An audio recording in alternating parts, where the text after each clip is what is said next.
ನನ್ನ ಜೊತೆಗೆ ಬಿಜೆಪಿಯಿಂದ ಗಿರಿಧರ್ ಉಪಾಧ್ಯಾಯ ಅವರು ಇದ್ದಾರೆ. ನಮಸ್ಕಾರ ಸರ್, ಕಾರ್ಯಕ್ರಮಕ್ಕೆ ಸ್ವಾಗತ. ವಕ್ತಾರರು ಇನ್ನು ನಮ್ಮ ಜೊತೆಗೆ ನಿವೃತ್ತ ಕರ್ನಲ್ VM ನಾಯಕ್ ಸರ್ ಇದ್ದಾರೆ. ನಮಸ್ತೆ ಸರ್, ಕಾರ್ಯಕ್ರಮಕ್ಕೆ ಸ್ವಾಗತ. ಇನ್ನು ನಮ್ಮ ಜೊತೆಗೆ ಕಾಂಗ್ರೆಸ್ನಿಂದ ಮಾಜಿ MLC, ವಿಧಾನ ಪರಿಷತ್ನ ಮಾಜಿ ಸದಸ್ಯರು ರಮೇಶ್ ಬಾಬು ಸರ್ ಇದ್ದಾರೆ. ನಮಸ್ತೆ ಸರ್, ಕಾರ್ಯಕ್ರಮಕ್ಕೆ ಸ್ವಾಗತ. ಇನ್ನು ಧಾರವಾಡದಿಂದ ನಮ್ಮ ಜೊತೆಗೆ ಆಕಾಶ್ ಅಂತ ಹೇಳಿ, ಇವರು ಈಗ ಅಭ್ಯರ್ಥಿ. ಪಾಪ ಅವರು ಕೇಳ್ತಾ ಇದ್ರು ನಮ್ಗೆ ಅನ್ಯಾಯ ಆಗ್ತಾ ಇದೆ ಅಂತ ಹೇಳಿ.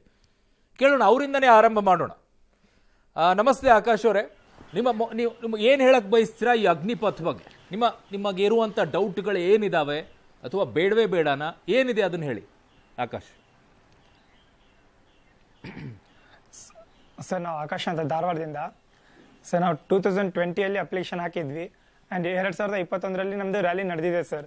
ಆ್ಯಂಡ್ ನಾವು ಅದರಲ್ಲಿ ಫಿಸಿಕಲ್ ಮತ್ತು ಮೆಡಿಕಲ್ ಎರಡೂ ಕ್ಲಿಯರ್ ಮಾಡಿದ್ವಿ ಸರ್. ನಮ್ದು 1 ಮಂತಿಗೆ ಎಕ್ಸಾಮ್ ಇತ್ತು, ಆವಾಗ ಕೋವಿಡ್ ಅಂತೆಲ್ಲ ಪೋಸ್ಟ್ಪೋನ್ ಮಾಡಿದ್ರು ಸರ್. ನಾವು NCC C ಸರ್ಟಿಫಿಕೇಟ್ ಹೋಲ್ಡರ್ ಇದ್ದೇವೆ ಸರ್. ನಮಗವರು CE ಎಕ್ಸಾಮ್ಷನ್ ಅಂತಂದ್ರೆ C ಸರ್ಟಿಫಿಕೇಟ್ ಇದ್ದಿದ್ದಕ್ಕೆ ನೀವು ಎಕ್ಸಾಮ್ಗೆ ಬರೋದಿಲ್ಲ, ನಿಮ್ದು ಡೈರೆಕ್ಟ್ ಎಂಟ್ರಿ ಇರುತ್ತೆ ಅಂತ ಜಾಯ್ನಿಂಗ್ ಲೆಟರ್ ಸಂಬಂಧ ವೇಟ್ ಮಾಡಿ ಅಂತ ಹೇಳಿದ್ರು ಸರ್. 1.5 ವರ್ಷದಿಂದ ನಾವು ಜಾಯ್ನಿಂಗ್ ಲೆಟರ್ ಬರುತ್ತೆ, ನಮ್ದು ಎಕ್ಸಾಮ್ ಇರಂಗಿಲ್ಲ, ನಮ್ದು ಡೈರೆಕ್ಟ್ ಸೆಲೆಕ್ಷನ್ ಆಗಿದೆ ಅಂತ ಹೇಳಿ ವೇಟ್ ಮಾಡ್ತಾ ಇದ್ವಿ ಸರ್.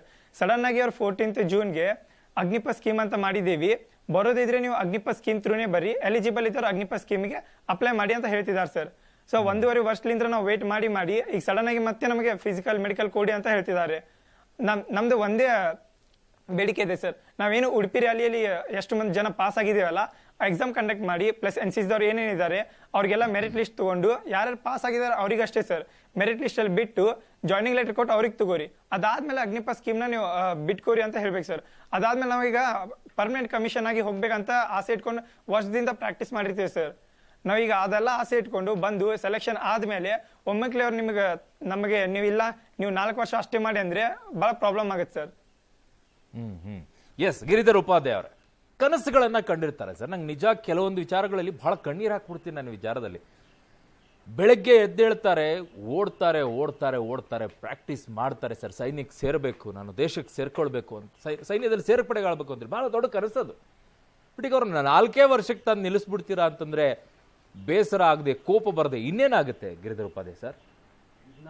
ಸರಿಯಾಗಿ ಯುವಕರು ಅರ್ಥ ಮಾಡ್ಕೊಂಡಿಲ್ಲ. ಇವತ್ತು ಕೂಡ ಆರ್ಮಿ ಚೀಫ್ ಜನರಲ್ ಪಾಂಡೆ ಅವರು ಹೇಳಿದ್ದಾರೆ, ಯಾವ ಒಬ್ಬ ಸೈನಿಕರಿಗೆ ಸೇರ್ಬೇಕಂತಿದ್ದಾರೋ ಅವ್ರು ಯಾರಿಗೂ ಅನ್ಯಾಯ ಆಗೋದಿಲ್ಲ.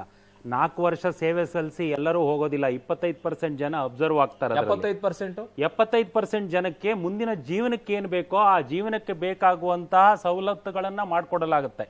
ನೀವು ಕೇವಲ PUC ಬಗ್ಗೆ ಹೇಳಿದ್ರೆ ಈ 4 ವರ್ಷ ಕಾಂಟ್ರಾಕ್ಟ್ ಇರುವುದು ಅವ್ರದ್ದು ಯಾರ್ದು ಅಲ್ಲ. 4 ವರ್ಷ ಕಾಂಟ್ರಾಕ್ಟ್, 4 ವರ್ಷ ಕೆಲಸ ಮಾಡಿ ಅವ್ರು ಅಲ್ಲೇ ಮುಂದುವರಿಬೇಕು ಅಂತಿದ್ರೆ ಅವ್ರು ಅದಕ್ಕೆ ಅಪ್ಲೈ ಮಾಡ್ಬೋದು. ಆವಾಗ ಅವ್ರಿಗೆ ಒಂದಿಷ್ಟು ಪರೀಕ್ಷೆ ಮಾಡಿ ಅವ್ರನ್ನ ಅಬ್ಸರ್ವ್ ಮಾಡ್ಕೊಳ್ತಾರೆ ಆರ್ಮಿಗೆ. ಈಗಲೂ ಕೂಡ ಆರ್ಮಿಗೆ ಏನು ಬಹಳ ದೊಡ್ಡ ಮಟ್ಟದಲ್ಲಿ ಏನು ಇದಾಗ್ತಾ ಇಲ್ಲ. 2 ವರ್ಷದಿಂದ ಮತ್ತೆ ಇನ್ನೊಂದು 2 ವರ್ಷದಿಂದ ಏನು ಆರ್ಮಿ ರಿಕ್ರೂಟ್ಮೆಂಟ್ ಆಗಿಲ್ವೋ, ಈ ವರ್ಷ ಒಂದು ಎಕ್ಸೆಂಪ್ಷನ್ ಕೊಟ್ಟಿದ್ದಾರೆ. 17.5 ವರ್ಷದಿಂದ 21 ವರ್ಷ ಅಲ್ಲ, 23 ವರ್ಷದವರೆಗೆ ಇರ್ತಕ್ಕಂತಹ ಅಭ್ಯರ್ಥಿಗಳನ್ನ ಕರಿಬಹುದು ಅಂತಕ್ಕಂತ ಒಂದು ಎಕ್ಸೆಂಪ್ಷನ್ ಈ ವರ್ಷ ಸಿಕ್ಕಿದೆ ಫಾರ್ ದಿಸ್ ಇಯರ್. ಬಿಕಾಸ್ 2 ವರ್ಷ ಆಮೇಲೆ ಈ ಪ್ರಕ್ರಿಯೆ ಅನ್ನೋದು ಇವತ್ತು ನಿನ್ನೆ ಪ್ರಾರಂಭ ಆಗಿದ್ದಲ್ಲ. 2006 ಮತ್ತು 7ನೇ ಇಸ್ವಿಯಲ್ಲೇ ಆರ್ಮಿಯಲ್ಲಿ ಒಂದು ಬದಲಾವಣೆ ಆಗಬೇಕು, ಯಾವ ರೀತಿ ರಿಕ್ರೂಟ್ಮೆಂಟ್ ಅಲ್ಲಿ ಒಂದು ಬದಲಾವಣೆ ಆಗಬೇಕು ಅಂತ ಹೇಳಿ ಸ್ಟಡಿ ನಡೀತಾ ಇದೆ. ಅದು ಕೇವಲ ರಾಜಕಾರಣಿಗಳು ಮಾಡಿರೋ ಸ್ಟಡಿ ಅಲ್ಲ. ಆರ್ಮಿ ಹಿಂದೆ ನಿವೃತ್ತರಾದಂತ ಅಧಿಕಾರಿಗಳು, ಡಿಫೆನ್ಸ್ ಮಿನಿಸ್ಟ್ರಿಯಲ್ಲಿ ಇದ್ದಂಥವ್ರು, ಇವರೆಲ್ಲ ಕೂತ್ಕೊಂಡು 2.5 ವರ್ಷ ಇದ್ರ ಮೇಲೆ ರಿಸರ್ಚ್ ಮಾಡಿ ಬೇರೆ ದೇಶದ ಆರ್ಮಿಯ ರಿಕ್ರೂಟ್ಮೆಂಟ್ ಹೇಗಿದೆ,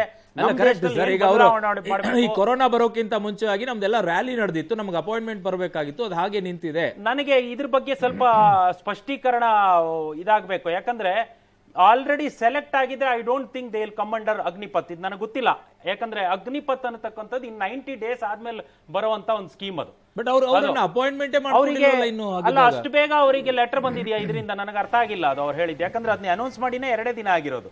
ಅಗ್ನಿಪಥ್ ಆಕಾಶ್ ಅವರೇ,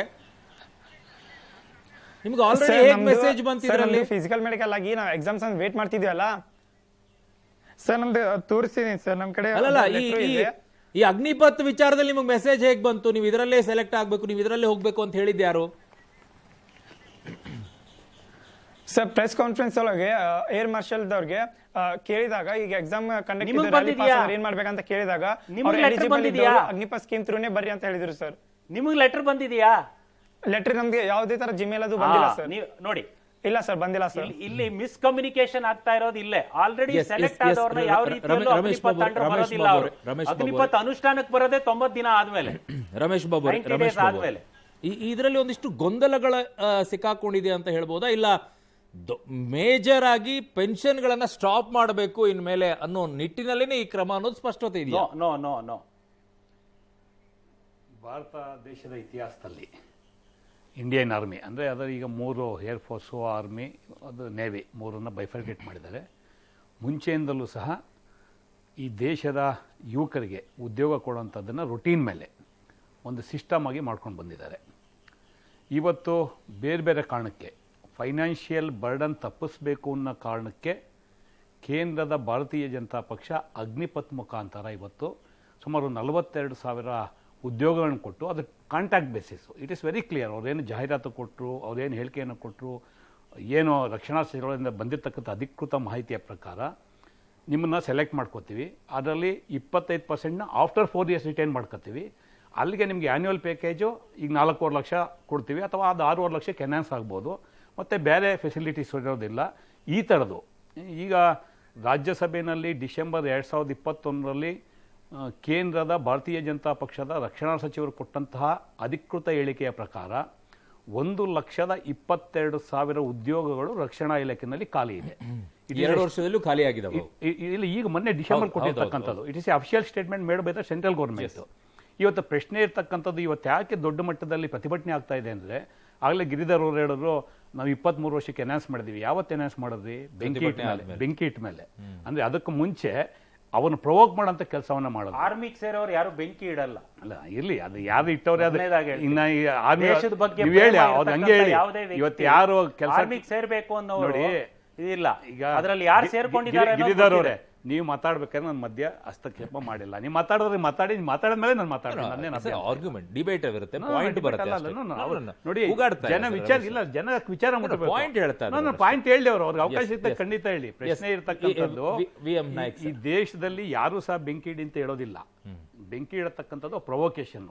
ಇದು ಕೆಲವು ಸಂಘಟನೆಗಳು ಇದಾವೆ. ಪ್ರೊವೊಕೇಶನ್ ಎಲ್ಲಿಂದ ಬರ್ತಾ ಇದೆ ಅಂತ ಎಲ್ಲರಿಗೂ ಗೊತ್ತಿದೆ. ಸಂಘಟನೆಗಳಿದ್ರೆ ಸರ್ಕಾರ ಅವ್ರದೇ ಇದೆ ಸರ್. ಸರ್ಕಾರವನ್ನು ಹೇಗೆ ಮಟ್ಟ ಹಾಕ್ಬೇಕು ಅದನ್ನ ಮಾಡಿ, ಅದಕ್ಕೆ ಯಾರು ತಕರಾರು ಇಲ್ಲ. ಈಗ ಎನ್ಒಸಿ ಬೇಕಿಲ್ಲ, ಇವ್ರದೇ ಸರ್ಕಾರ, ಇವರೇ ಕ್ರಮ ತಗೊಳ್ಳಿ. ವಿ ಎಂ ನಾಯಕ್ ಸರ್ ಅವ್ರು ಹೇಳ್ತಾ ಇದ್ರು ಇದು ಮುಂಚೆನೆ ಇತ್ತು ಯೋಚನೆ ಅಂತ ಹೇಳಿ. ಹೌದಾ, ಮುಂಚೆನೆ ಇದ್ದಿದ್ದ ಸರ್ ಯೋಚನೆ ಈ ತರ ತರಬೇಕು ಅಂತ ಹೇಳಿ? ಇಲ್ಲ, ಅವ್ರು ಹೇಳೋ ಪ್ರಕಾರ ಏನಂತಂದ್ರೆ, ಟೈಮ್ ಟು ಟೈಮ್ ಆರ್ಮಿದಲ್ಲಿ ಸ್ಟಡೀಸ್ ಕಂಡಕ್ಟ್ ಮಾಡ್ತಾರೆ. ಸ್ಟಡೀಸ್ ಕಂಡಕ್ಟ್ ಮಾಡಿಕೊಂಡು ಈಗ ಏನಪ್ಪ ಅಂದ್ರೆ, ಸೇನೆ ನಮ್ದು 11 ಲಕ್ಷ ಇರ್ತಕ್ಕಂಥ ಸೇನೆನ 1 ಲಕ್ಷ ಮ್ಯಾನ್ ಪವರ್ ಕಡಿಮೆ ಮಾಡಿ 10 ಲಕ್ಷಕ್ಕೆ ಇಟ್ಟು ನಡೆಸ್ಬೋದಾ? ಯಾಕಂದ್ರೆ ಈಗೆಲ್ಲ ಟೆಕ್ನಾಲಜಿ ಬೇಸ್ಡ್ ವಾರ್ಫೇರ್ ಇರ್ತದೆ. ಟೆಕ್ನಾಲಜಿ ಬೇಸ್ಡ್ ವಾರ್ಫೇರ್ ಅಂದ್ಕೊಳ್ಳೆ ನಿಮ್ಗೆ ಏನಾಗ್ತದಲ್ಲ, ಫುಡ್ ಸೋಲ್ಜರ್ಸ್ನ ಕಡಿಮೆ ಮಾಡಬಹುದು. ಆ ದೃಷ್ಟಿಯಿಂದ 1 ಲಕ್ಷ ಏನಾದ್ರೂ ಕಡಿಮೆ ಸೈನಿಕರನ್ನ ರಿಕ್ರೂಟ್ಮೆಂಟ್ ಕಡಿಮೆ ಆಯ್ತು ಅಂತಂದ್ರೆ, still army can run because of equipment. ಈ ಥರ ಸ್ಟಡಿ ಆಗ್ತಿರ್ತಾವೆ. ಆ ಸ್ಟಡಿ ಸಬ್ಮಿಟನ್ ಮಾಡ್ತಾರೆ ಗೌರ್ಮೆಂಟ್ಗೆ. ಈಗ ನಾವು ಇವತ್ತು ಕುಂತು ಚರ್ಚೆ ಮಾಡೋದು ಏನಂತಂದ್ರೆ, ಇದೆಲ್ಲ ಎಷ್ಟೋ ಇದರಲ್ಲಿ ಬೆಂಕಿ ಹತ್ತಿ ದಗ ಉರಿತಾ ಇರ್ತಕ್ಕಂಥ ಒಂದು ವಾತಾವರಣ ಕ್ರಿಯೇಟ್ ಆಗಿದೆ. ಅನ್ಫಾರ್ಚುನೇಟ್ಲಿ ಅದು ಆರ್ಮಿ ರೆಕ್ರೂಟ್ಮೆಂಟ್ಗೆ ಕನೆಕ್ಟ್ ಆಗಿದೆ. ಇದು 2 ವರ್ಷದಿಂದ ಇದು ನೋಡಿದರೆ ಆರ್ಮಿದಲ್ಲಿ ರೆಕ್ರೂಟ್ಮೆಂಟ್ ಆಗಿಲ್ಲ. ಅಟ್ಲೀಸ್ಟ್ 1 ಲ್ಯಾಕ್ ವೇಕೆನ್ಸಿ ಹೋಯ್ತು. ಅದಲ್ಲದೆ ಇನ್ನು ಬೇರೆ ಕ್ಷೇತ್ರದಲ್ಲಿ ಕೂಡ ಅನ್ಎಂಪ್ಲಾಯ್ಮೆಂಟ್ ಪ್ರಾಬ್ಲಮ್ ಇದೆ. ನೀವು ನಾರ್ಮಲ್ ಏನಂತಂದ್ರೆ, ಈಗ ರೈಲ್ವೆ ಡಿಪಾರ್ಟ್ಮೆಂಟಲ್ಲಿ, ಅಲ್ಲಿ ಡಿಪಾರ್ಟ್ಮೆಂಟ್ ತಗಲಿ, ಕೇವಲ ನೀವು ಎಷ್ಟು ಒಂದು 7-8 ಸಲ ಬರೀ ಪೇಪರ್ ಲೀಕ್ ಸಲುವಾಗಿ ಎಕ್ಸಾಮ್ ಪೋಸ್ಟ್ಪೋನ್ ಆಗ್ಯಾವ, ಇಲ್ಲ ರೆಕ್ರೂಟ್ಮೆಂಟ್ ಸ್ಟಾಪ್ ಆಗಿದೆ. ಸೊ ಇವತ್ತು ಏನಾಗ್ತಾ ಇದೆ ಅಂತಂದ್ರೆ, ಇದು ಅಗ್ನಿವೀರ್, ಅಗ್ನಿಪಥ್ ಇದು ಏನಂತಂದ್ರೆ ನೋಡ್ಲಿಕ್ಕೆ ಸ್ವಲ್ಪ of course 2 class with in the army ಆಗ್ತದೆ. ಒಂದು ಓಲ್ಡ್, ಒಂದು ನ್ಯೂ ಎಂಟ್ರೆಂಟ್ಸ್. ಇದು ಫಸ್ಟ್ ಸೆಲೆಕ್ಷನ್, ದೆನ್ ರಿಜೆಕ್ಷನ್. ಒಂದು 4 ವರ್ಷ ಆದ ಕೂಡ ಸೆಲೆಕ್ಟ್ ಆಗಿ ಹೋಗ್ತಾರೆ, ಆಮೇಲೆ ರಿಜೆಕ್ಟ್ ಆಗಿ ಬರ್ತಾರೆ. ರಿಜೆಕ್ಟ್ ಆಗಿ ಬರ್ತಾರಂತಂದ್ರೆ ಈಗ 75% ಹೊರಗೆ ಬರ್ತಾರೆ, ಓನ್ಲಿ 25% ರಿಟರ್ನ್ ಆಗ್ತಾರೆ ಅಲ್ಲಿ. ಸೊ ಅದೆಲ್ಲ ಹೇಳಿದ್ದೆ ಸರಿ, ನೀವು ಸ್ಟಾರ್ಟಿಂಗ್ದಲ್ಲಿ ಒಂದು ಓಪನಿಂಗ್ ನೆರೇಟಿವ್ ಕೊಟ್ಟರಲ್ಲ, ಈ ವಯಸ್ಸಿನಿಂದ ಈ ವಯಸ್ಸಿನವ್ರಿಗೆ ಸೇರಿ 4 ವರ್ಷದಲ್ಲಿ ಇಷ್ಟು ಲಕ್ಷ ಗಳಿಸಿ ಬರ್ತಕ್ಕಂಥ ಅಪಾರ್ಚುನಿಟಿ ಇಲ್ಲಾದ್ರೆ ಇದೆಯಾ ಅಂತಕೊಂಡು, ಅದು ಅಪಾರ್ಚುನಿಟಿ ಗೌರ್ಮೆಂಟ್ ರೆಸ್ಪಾನ್ಸಿಬಿಲಿಟಿ ಅದ ಕೊಡಬೇಕು. ಅದು ಕೊಡದಿದ್ದಾಗ ಇದು ಎಲ್ಲ ಫ್ಯಾಕ್ಟರ್ಸ್ ಕಂಬೈನ್ ಆಗ್ಯಾವ ಇಲ್ಲಿ. ಎಸ್ ಎಸ್ ಅಲ್ಲಿ ಪ್ಲಸ್ ಪಾಯಿಂಟ್ ಕಾಣಿಸುತ್ತೆ, ಒಂದು ನೆಗೆಟಿವ್ ಪಾಯಿಂಟ್ ಕಾಣಿಸುತ್ತೆ. ಎಸ್ ಒಂದು ವಿರಾಮ ತಗೊಳ್ತೀನಿ, ವಾಪಸ್ ಬರ್ತೀನಿ. ಬಟ್ ಪೆನ್ಷನ್ ವಿಚಾರದಲ್ಲಿ ಇದು ಸಮಸ್ಯೆ ಆಗಿದೆ, ಅದಕ್ಕೋಸ್ಕರನೇ ಯೋಚನೆಯನ್ನ ಮಾಡ್ತಾ ಇದ್ದಾರೆ ಅನ್ನೋದೇ ಆದರೆ ಈ 25% ಅನ್ನ ಮುಂದೆ ಒರೆಸ್ತಾರಲ್ವಾ, ಇವ್ರಿಗೆ ಪೆನ್ಷನ್ ಇರುತ್ತಾ ಇರಲ್ವಾ? ಸೊ ಅಗೇನ್ ನಂಗೊಂದು ಪ್ರಶ್ನೆ. ಅದರ ಜೊತೆಗೆ ನಿಮಗೆ ಈ ವಿಚಾರದಲ್ಲಿ ಈಗ ಪ್ರಶ್ನೆ ಬರುತ್ತೆ, ಆದರೆ ಇನ್ನುಳಿದಂಥವ್ರದ್ದು, ಸಂಸದರದ್ದು, ಶಾಸಕರುಗಳದ್ದು, ಇವರಿಗೆಲ್ಲ ಪೆನ್ಷನ್ ಯಾಕೆ ಇಡ್ತೀರಾ?